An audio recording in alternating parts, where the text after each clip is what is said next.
Hey guys, I'm back. First off, I hope everybody had a great holiday. Mine was awesome, so I hope yours was too. Black Friday was a couple days ago. I didn't really get a chance to go in the stores or anything. I know that's kind of a madhouse, but I did all my shopping online through Amazon. Amazon was price matching things left and right. I spent way more money than I probably should have, but that's kind of how these things go. I'm going to be doing a Black Friday haul whenever I get everything in. I guess when everything gets shipped to me. I'm an Amazon Prime member, so it shouldn't be too long, maybe a week. So I'll be doing that video, so stay tuned for that. But this is just a DVD and Blu-ray update, so let's just go ahead and get started. The first thing I watched was The Cottage. The Cottage is a 2008 horror movie starring Andy Serkis. You might remember him as Gollum from Lord of the Rings. He did also did the motion capture for Caesar and Rise of the Planet of the Apes. The Cottage is kind of different movie. I lump it. It's very similar to From Dusk Till Dawn. The first part of the movie plays kind of like a bumbling thief / criminal movie, where you have these two guys who kidnap a blonde chick who and they're just not very good at it. They're horrible criminals. But it's like a comedy thing, and it actually works. It's actually kind of fun and entertaining to watch. After about 40 minutes, it switches genres over to a slasher movie. You find out that there's a slasher that lives down the road from them, and he's killing everybody. The Cottage was a lot of fun. It kind of works to genres pretty well, very similar to how From Dusk Till Dawn worked. It just seems to work, which is good.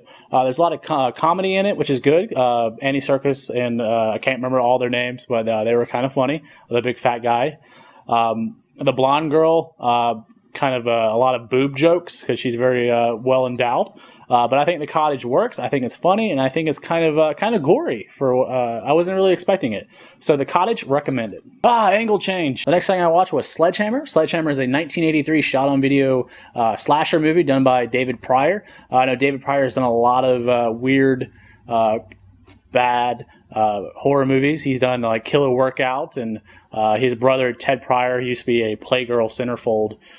He's in this movie. He's all shirtless, and he's all.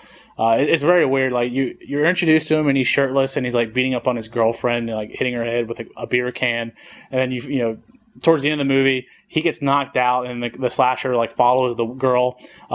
And I swear, he gets knocked out, he has his shirt on, but when he reappears later, he's like all shirtless again. I'm not sure, why he does that. I guess, if you got the muscles, you want to show them off. But Ted Pryor, to me, was the reason to watch this movie.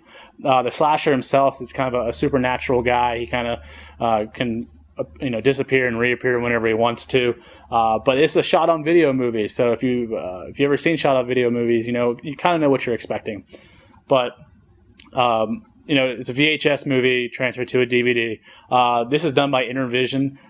They actually don't exist. I know there was some hoopla about the founder, Larry Gold Jr. or Larry Gold Sr. not actually being a real person. I'm not quite sure what that was about. But now Intervision's catalog is actually released by Synapse, which is cool. Sledgehammer, I can't recommend it because, most people aren't going to like shot-on-video movies. So Sledgehammer, not recommended, but recommended if you're a horror fan. Next thing I watched was 7 Bloodstained Orchids. This is a giallo movie done by Umberto Lenzi.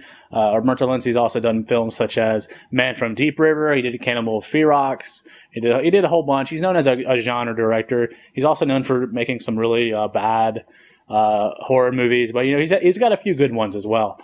7 Bloodstained Orchids is actually a very good giallo movie. I was very surprised. The first thing is the plot actually makes sense. Now, I know in a giallo movie that's unheard of, but the plot actually makes sense. What is the plot, you may ask? A killer is killing these women, of course.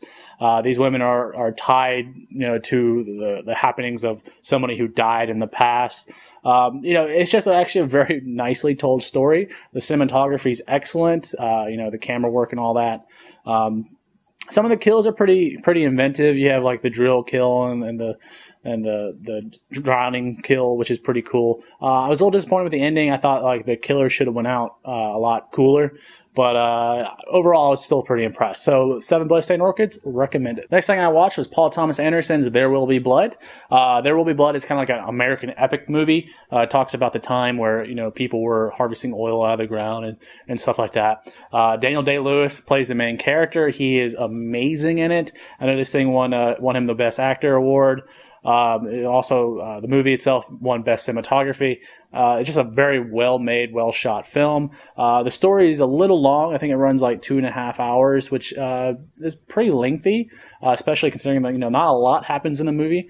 Just kind of like sets up a bunch of shots where Daniel Day-Lewis can, do his acting chops out. One thing I was surprised with, I can't remember his name. Oh, here it is. Paul Dano. He plays the preacher guy. He also played the brother of the preacher guy.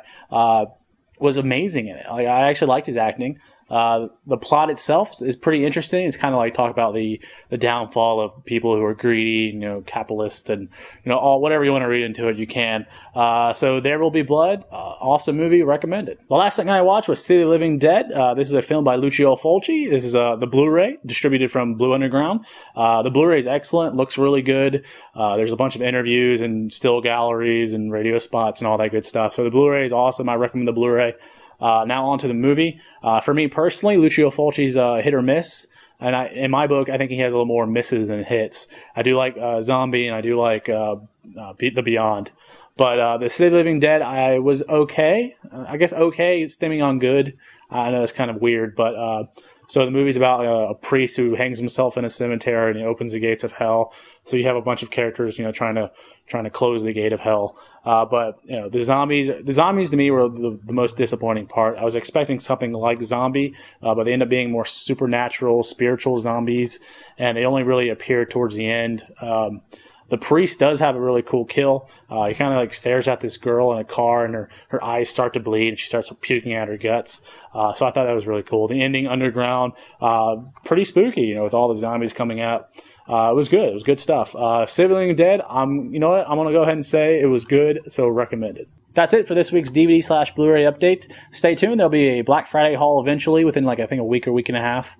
I also want to mention thanks for subscribing and watching. A lot of people have been thumbs up in my videos and leaving me comments and all that stuff. I appreciate it. It's been a lot of fun. The DVD community is awesome. So yeah, thanks for watching and subscribing, and I'll talk to you next time. Bye.